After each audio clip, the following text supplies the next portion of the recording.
name is Jackie Foster. I'm from Sutton in the Eastern Townships, just southeast of Montreal in Canada. I am a newly retired teacher, and I am also the current coordinator. I couldn't think of the word there for a second. Okay. The current coordinator of the Sutton Municipal and School Library. What are you going to read today, Jackie? I have a collection of short vignettes from my time as a vice principal, which I have somewhat fictionalized so to protect the guilty and the innocent. And this is just one of these vignettes. The math teacher. I lifted the phone from its cradle, poised to leave a message on yet another answering machine. There had been a string of suspensions that morning, and I was about to make the final required contact with parents. As I punched in the first few digits, a 7th grader rushed into my office, slamming the door open. Miss Foster, you have to come see what he's doing now!" I replaced the receiver and pushed away from my desk. "Emma, what are you doing here? What are you doing out of class?" I knew who Emma was referring to. She had been sent down to my office several times over the past 2 weeks for what her math teacher referred vaguely to as bad behavior. Emma always protested adamantly that she was not a troublemaker in class, but that she was the only one who stood up to him directly when he yelled at her for no good reason. She served her detentions with staunch defiance, insisting that she was innocent. "It's okay, miss. I know you have to back up Mr. Dumont. He's the teacher, but it's not fair." Granted, he usually neglected to file his exclusion reports after class, so I had no way of knowing what had really occurred in his room. I began to suspect that there might be some truth to Emma's assertions, and vowed to have a chat with Mr. Dumont, but I hadn't yet gotten around to it. "Emma, did Mr. Dumont kick you out again? What happened?" "No, miss, come! Just come see what he's doing now!" Emma led the way out of the school office, holding the door impatiently for me as I trailed behind her. Down the hall, around the corner, up the stairs to the 2nd floor, she jogged ahead, then stopped, hopping from one foot to the other as she waited for me to catch up, sprinting ahead again and waiting for me until we finally arrived together at room C235. Through the closed door, it sounded as though a raucous wedding reception was in full swing on the other side. I knocked politely. When no one answered, I pushed the door open and took in the scene before me. Half a dozen boys raced each other from chairs to desktops, jumping over students who screamed in mock terror. Notebooks, pencil cases, and textbooks sailed through the air, landing in heaps beneath the dusty chalkboard, or somewhere outside the open windows from which hung a group of 12-year-olds yelling obscenities at passing pedestrians. Several kids stood in the middle of the room hurling sharpened pencils at the ceiling, hurrahing whenever a successful shot embedded the lead tip in the plaster tiles overhead. A posse of girls sat in a corner brushing each other's hair, applying makeup and showing off dance moves. Where was the teacher? Emma grabbed my arm and turned me towards the back of the room. "You see, miss? You see? Look what he's doing now!" Emma hollered over the noise, pointing at her math teacher. Indeed, the scene was disconcerting. Mr. Dumont was leaning back against the far wall, feet slightly apart, arms crossed, eyes closed, head down. He was oblivious to me as he rocked back and forth, banging his shoulders against the wall to the rhythm of a drum only he could hear. A few seconds passed before the various groups of children registered the presence of the vice principal in the room. Bodies scattered from all corners, landing noisily in seats, chairs screeching an end to the party. 30 sets of eyes wavered between Emma, the teacher, and me. At the same moment, Mr. Dumont seemed to awaken from his trance.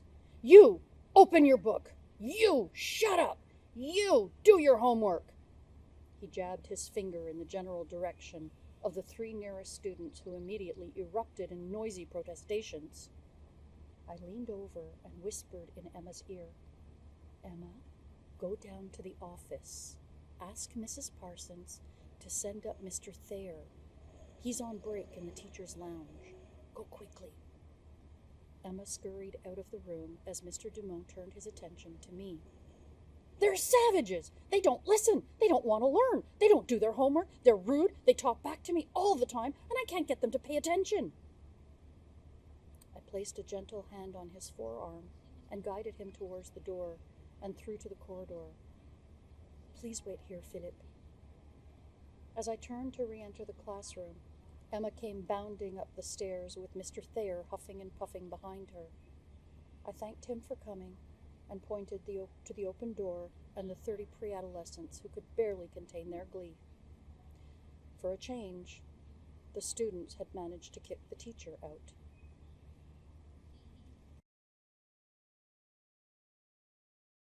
Where Angels Deign to Dance. This is an ode to the Haskell Free Library in Stansted, Quebec, and Derby Line, Vermont. It all seemed so tiny, that cove of inner space, wee spot upon a global map where kinship crashed the gate.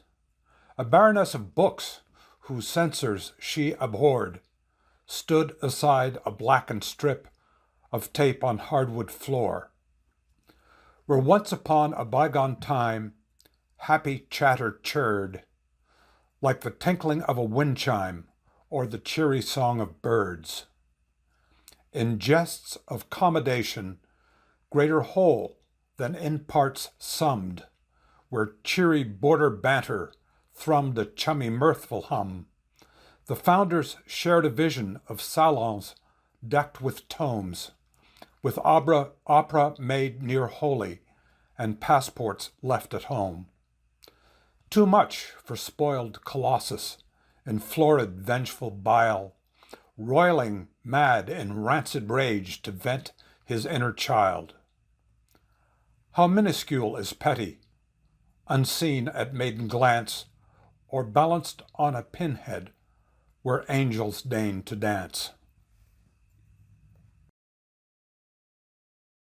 So my name is Anne Macaulay, and I'm now retired and living in a small village called North Hatley near Sherbrooke in Quebec. But in my working days, I was a family physician and worked for many, many years with the Mohawk community of Kahnawake, just outside Montreal. So I've written a piece called The Three Sisters. For the Mohawk people of past generations, corns, beans, and squash were the 3 staple foods that provided good nutrition to enable them to survive the long, cold winters. Nutritionally, these 3 foods, when eaten together, are very complementary because the corn provides carbohydrates, the beans supply the protein, and the squash is rich in vitamins. The Mohawk call them the Three Sisters, which honors their attributes and also relates to the nurturing roles of women in sustaining life and giving birth to future generations. Not only the 3 sisters eaten together, but they are also grown together. The first stage is to make a mound of earth. Once the soil warms up in late May, the seeds of all 3 are planted together. The corn sprouts first and quickly grows tall and strong so that when the bean emerges a little later, it can seek out this support and twine itself up the cornstalk. The last to emerge is the squash, which spreads out, covering the surrounding ground with large leaves, holding the water in the soil by preventing evaporation and discouraging weeds and those invading bugs. Even below ground, they're complementary because corn roots are quite short, leaving the deeper soil with its additional water for the much longer and deeper bean roots. In addition, some squash often put down little roots into the ground from their outstretched vines to help to get their needed water at a distance from the other two. When the Europeans arrived, they derided indigenous peoples for growing their crops in what they perceived to be this untidy way and not in fields of straight lines. But they were ignorant of another very important key aspect to this companion planting. Beans are legumes, which are nitrogen-fixing plants, meaning that as the corn and the squash use up the key nutrient of nitrogen from the earth to grow and produce food, the bean is a plant that takes nitrogen from the air and through this an amazing process of its roots returns the nitrogen to the soil.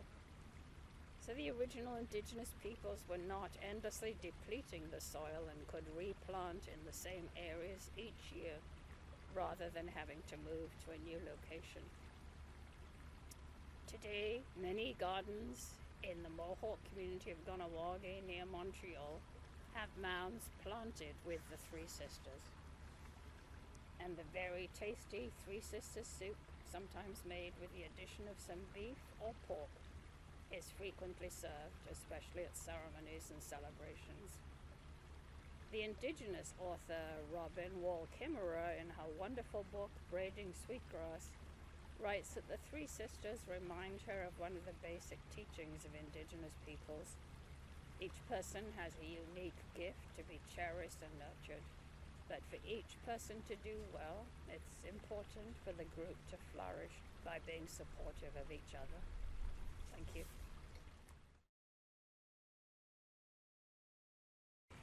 My name is Lou Emmanuel, and I live in Sutton, Quebec.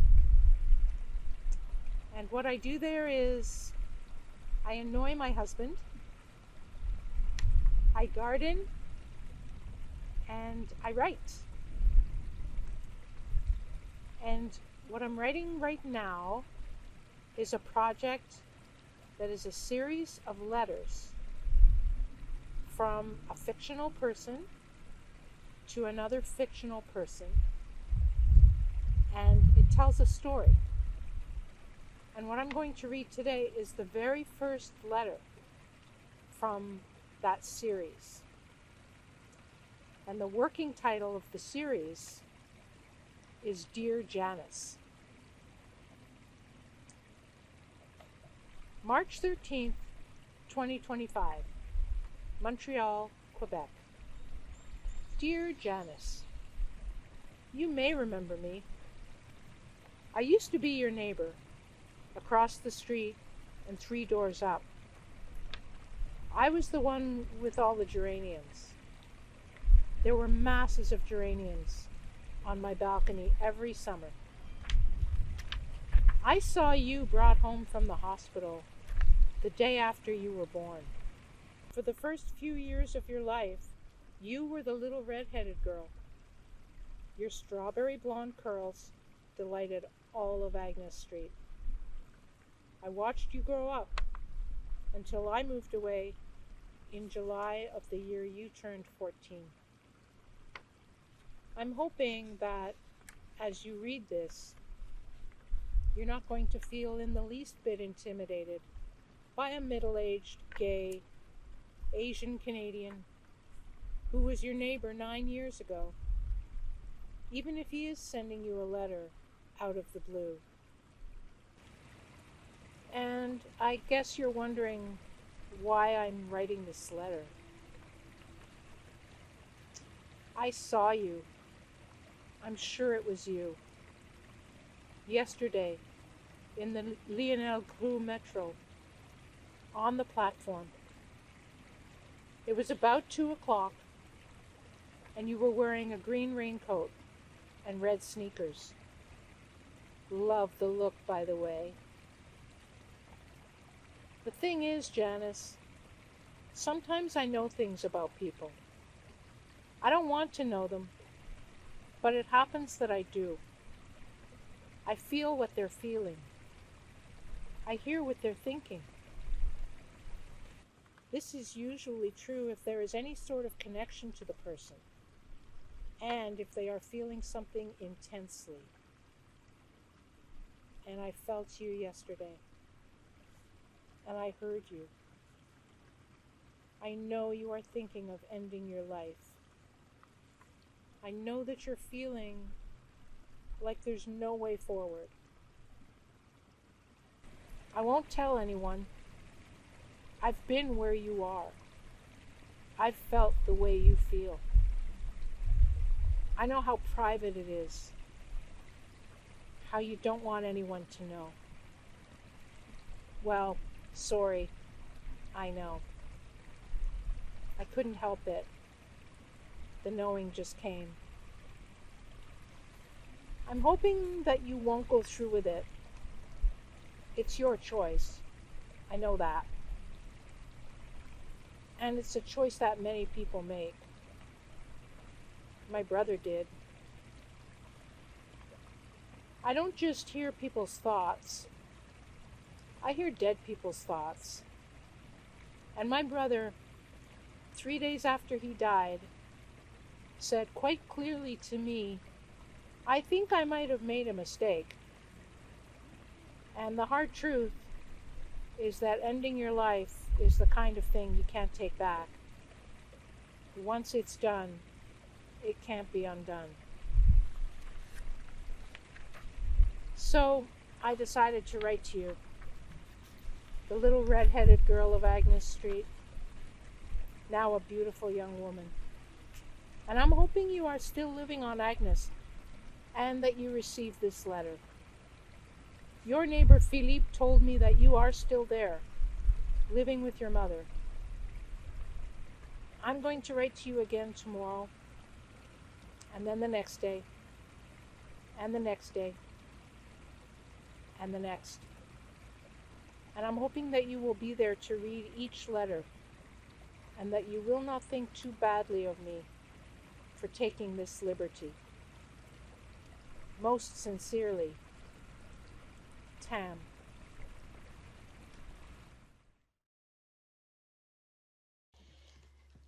This is from my book, Split by War.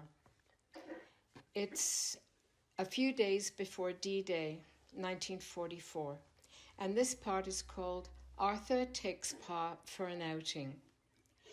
In May, the Jerrys, that is the Germans, were getting very jumpy. It seemed strange that if an RAF or an American plane flew over the island, there was no anti-aircraft fire, and people wondered if they were saving their ammunition for the expected invasion. On Saturday, May 27th, Arthur worked for a few hours and had to leave his truck in town. He had an idea. His route would allow him to pick up Pa on the way back to town. Arthur could drop him off near the house where they used to live, and Pa would look around and enjoy the walk down into town and meet him there. They could return home on the 5 o'clock bus that was mostly for Jerry use. Emily was delighted to see her father bristle with interest after his boring days looking after the chickens, and she promised to be watchman instead. Pa was duly picked up and dropped off, and he met Arthur mid-afternoon in town. They sat on a bench, and Pa was full of comments about what he had seen. He would have liked to have seen the German U-boat, which was in the harbour, but he couldn't get near enough. All of a sudden, they heard planes, and soon there were at least a dozen planes circling around, just south of the town, perhaps 20 of them, American or RAF. They're over the fort, Arthur said, and they heard the anti-aircraft guns now loud and clear. One after another, a plane would swoop down, and they felt the vibrations of a bomb exploding. The noise of the anti-aircraft guns didn't stop. The roar of the planes, the guns, the thumps, the explosions, and the smoke all came at them. Pa stated what they were both thinking. Emily's up there in the house. The raid seemed to stop. They both worried about Emily, silently. The bus was their quickest way home. They saw more Jerry vehicles, including several with red crosses on them, heading past them for the Val d'État, which was the quickest way up to the fort. The bus came early. Jerry's took up most of the seats, bound for the fort or their lookout further on. Pa was allowed a seat near the front and Arthur had to stand. The bus climbed up through the town and they started to smell smoke. They were stopped by Jerry's and all the soldiers had to get out and go directly to help at the fort. A lorry with a Red Cross sign on it drove past. The bus was diverted, which took Pa and Arthur nearer their house. They got off and headed home. "Are you okay, Pa?" Arthur asked. His father looked shaken. "I'm okay. I'll walk up at my own speed. You go up and see if Emily's all right." Arthur jogged as fast as he could. He rushed into the house calling Emily's name and heard some kind of noise from the living room. Emily sat there on a chair, a broom in her hand. "I'm here. I'm all right. But look what happened. Oh, Arthur, those bomb blasts were terrible. I was outside at the back by the chickens." She pointed at the floor covered in glass. "It's a good thing I wasn't in here. The front window must have been blown in." "Thank God you were outside. Don't get up, Em. Just stay where you are." He looked her over. She wasn't cut or wounded. He took the broom and cleared away to the stove, lit the gas and put the kettle on, relieved that they still had gas. Now he must check on Pa and the chickens. Upstairs, the front bedroom window had also been blown in. That evening they cleaned up and managed to put a meal together. Arthur slipped out to talk with a neighbour after dark. They learned that other houses along the road nearer the fort had lost windows and some had roof damage. Some of them housed German officers, but the fort itself had taken the brunt. That night they went to bed partly dressed, just in case. A few planes over, and it sounded as though another bomb hit the fort late at night and another was dropped in the harbour. "They really want to sink that submarine that's been hiding in the harbour," he told Pa and Emily. "And there's still something at the fort that they're aiming at. Maybe it's the radio station. I think they have radar equipment there too." "It's not the invasion yet," Pa declared, "but they must be preparing for it. There won't be a full moon for a couple of days, and the sea's still too rough for an invasion." That's the end. Hi, my name is Gay Granary. I live in Dunham, Quebec, and I've just put out a book called Come Sit With Me in Cabin 3, and I'm going to read a few poems from there, starting with the poem called Come Sit With Me in Cabin 3. In Madras, an Indian seer prescribed little white pills to jar me loose, strangle the sad in my throat and belly. On the drive to heel in cabin 3, my bent arthritic finger points left. "No," I flail my whole arm, "go straight ahead." I disembark at cabin 3, heat the kettle, reach in my Chinese cabinet for hibiscus tea and a box of chocolate roses. I drink pink tea and congeal on my computer keys. As snow piles past the windowsill, my old black Labrador, unabandoned at my feet, eats spaghetti and apple crisp with me. Ghosts in tiny corners help me breathe. Full grown now, with something to say, I may call out, "Mum, I'm searching for home, always searching for home. Come, share some spaghetti and apple crisp with me. Come straight ahead to cabin 3. I wonder why you, Mum, did exercises to make the skin under your chin stop waddling. Did you hate the waddle? Today, I think maybe, like me, you wanted a thin chin, comfort, the whole thing. Come with me, Mum. Please, come to cabin 3. I have enough spaghetti and apple crisp for you, my old black dog, and me. Come, Mum. Come sit with me in cabin 3. Now my next poem is called The Muted Counter, and this is about my daughter when she is 16 or 17 years old, my impression of her. On the muted counter in our tiny kitchen, my daughter sits tall, lush, blonde hair half tied in a messy knot, her pale, round face touched translucent pink, fingers like sea anemones in her lap. Bronzed by the sun, she swings her shapely legs idly back and forth, golden hairs glistening on her muscled calves and thighs. In our dimly lit kitchen, shadows dance around her wide-eyed wonder, warmed by a startling dimple. Soft blue forget-me-nots raise well-defined cheekbones, crinkle her small nose higher, straight white teeth, daisy petals framed by ripe red apples. She is wearing a blue satin slip from one of our many forages for style, silk, satin, velvet, color, anything unusual to express our sinuous and playful selves. In one moment, she's a tall, gutsy woman in leather pants and high-heeled shoes. The next, dresses up her poor, guileless dog in flowery blouses and flowing scarves. Awestruck by the raw beauty of her restless youth, I watch her swing her legs as I stand at her feet. A hothouse orchid or Queen Anne's lace growing delicately wild.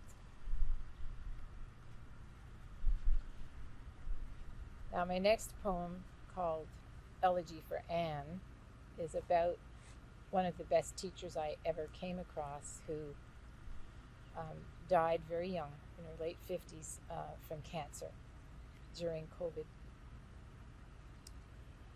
In a notice on the internet, an oak topples, plops into a brook, bubbles downstream. No chance to grab your shirt or a handful of your hair. In an instant of untimely time, you are gone. No chance to cry, no chance to mourn or sigh, no chance to say goodbye. Is it too late, Anne, to press your hands against the banks, press your toes in pebbles at your feet, halt your passage, stop? I beg of you, do not so freely float beyond reach. No chance to grab your arm, catch a handful of your hair. No chance a branch will snatch your soul back. In your classroom, prickly students you soothed with uncommon care huddle under the windows and weep. No chance to mourn, sigh, say goodbye. In this simple poem, I take the chance. I bend and whisper in your ear, goodbye, Anne. Now, for a finale, I'm going to read a little one that's a little more uplifting, actually romance. It's called Christmas Night Dance. Brimming with wine and festive cheer, we escape the Christmas crowd at my house, cuddle to his car behind the steering wheel, up the stairs to his place. Drink more wine, stay close, and kiss. He runs a bath, tosses rose scent and pretty petals in. We sink, pink our cheeks, caress each other's toes, read I Ching, and laugh. After this, a thick towel absorbs us, my wet and slippery flesh in his hands and his in mine. We dance into his studio, where a man and woman, almost as big as us and as grand, slowly flesh his canvas. Enmeshed in oil, turpentine, roses, and candlelight, our toes touch, fingertips touch. We edge into the hall, edge past paintings propped near his guitar, strum down the hall, hum in perfect step, land in tandem in the kitchen, dress, then giggle down the stairs home for more Christmas. Thank you. Hi, I'm Rebecca Welton. I'm originally from Scotland, but I now live in Bromont, Quebec. I work with Jan Draper at Right Here, Right Now, and I write romance books under a pen name. I'm going to read 2 poems today. The first one is The Return. My head jerks in recognition. I know this call. So, they have returned. I've basked in their absence all winter long. Have they hibernated, or did they migrate to warmer climes? I do not know. Unlike the jays and the red-chested robins, their song is not one I've missed. Sometimes another answers, and their calls intermingle, increasing in volume. It is fleeting, I know, starting softly, then roaring to life, before it fades once more. But still, O motorbikes, I have not missed thee. The Dancer. I saw the dancer once. Evening light shone through the trees, and she twirled there between the trunks and leaves. In autumn she comes to say goodbye, or does her dance precipitate the fall? Whatever the reason, it is love that fuels her movements, for only love could make her sway so. She lightly leans with arched legs, lifting her arms steadily, smoothly, all elegant lines and sunset's shadows. Her body curves and reaches out, falling swiftly only to rise again. Air twirls with her, spinning the leaves to join the dance, never touching.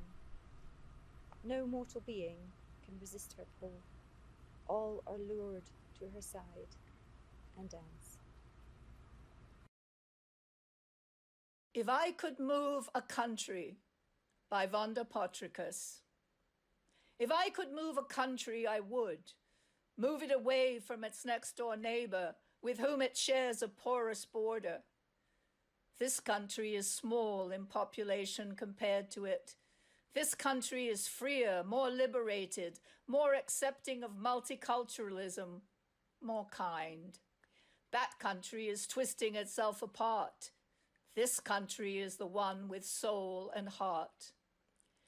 This country has laws people accept and mostly live by. That country has too many billionaires and rich people, the fabled, arrogant 1%, some of whom use their riches to play around with and debase democracy and people's lives, electing only those willing to do their bidding, however disruptive. Only interested in how they can enrich themselves. That country is rotten to the core. What's more, money is the preeminent god its current leaders live by, claiming only the rich can rule. Liars, fabricators, fabulous, misogynists, sexual predators are worshipped there. In this country, we care about rooting out fake news and fakers, not screwing the 99% any chance some of that country's leading politicians get. Yet, we need to get real about the fact that the country next door to us is broken, its fabled constitution trampled over, bastardized, misinterpreted. Their elected leaders and their lawyers have no moral compass, subscribing to misrule.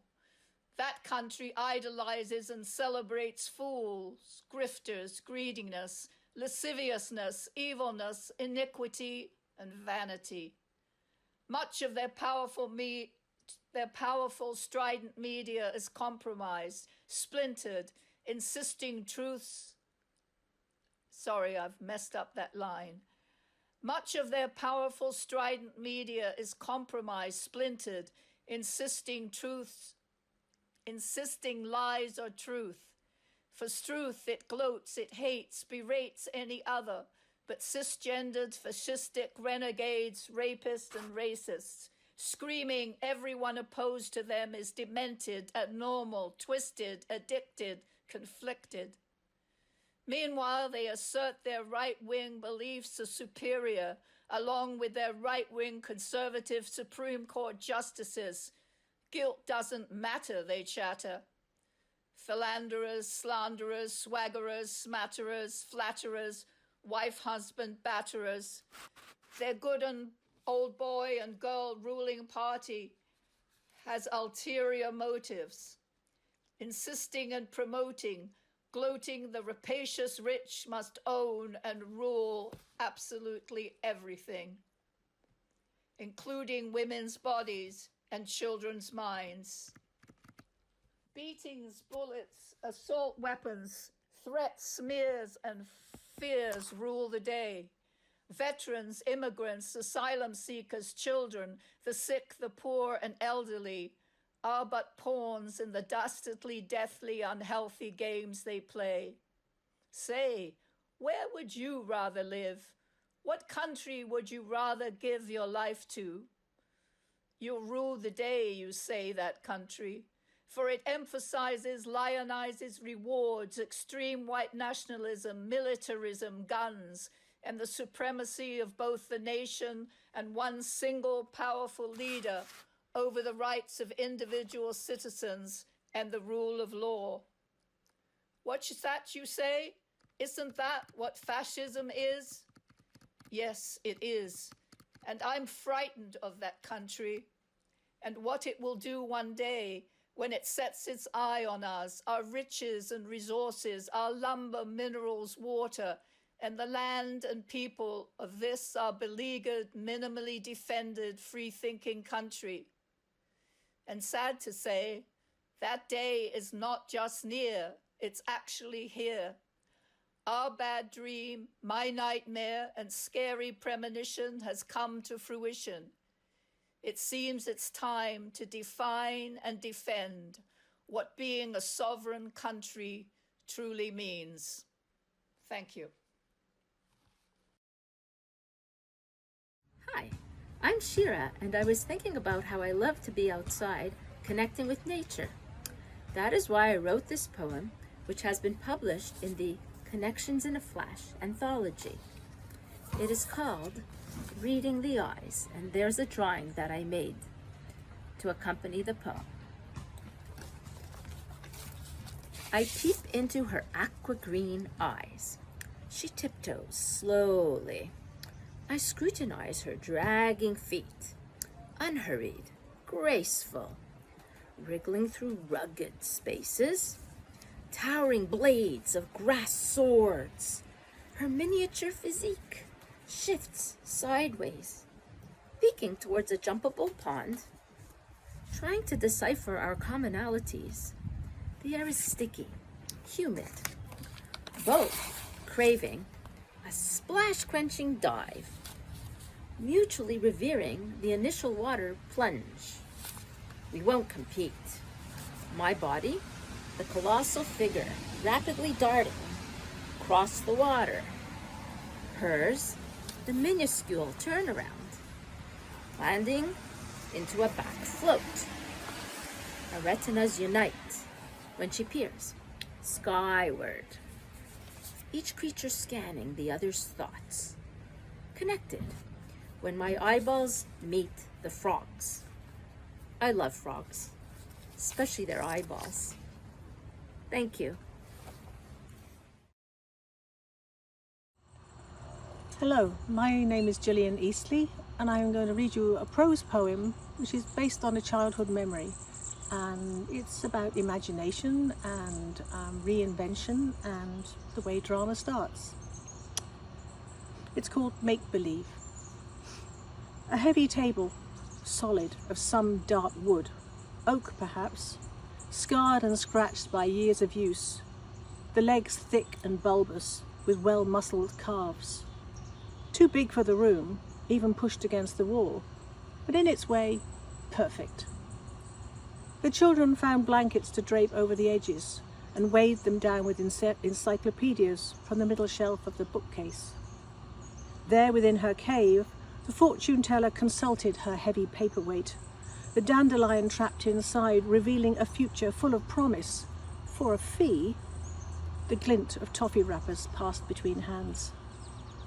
A green-faced witch stirred the contents of her brass pot, plant removed, and muttered incantations while her furry, sweatered cat meowed and accidentally smudged her whiskers.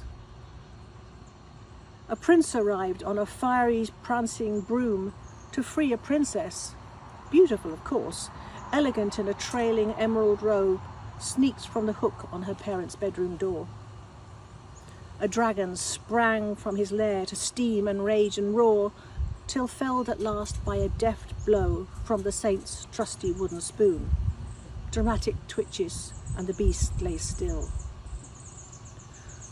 One day, the table was no longer there, sold to create more space, an event the paperweight had not foretold. The replacement, drop-leafed, Scandinavian and blonde, had no personality at all.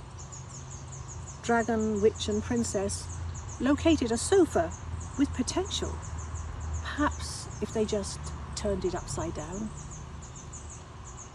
Thank you.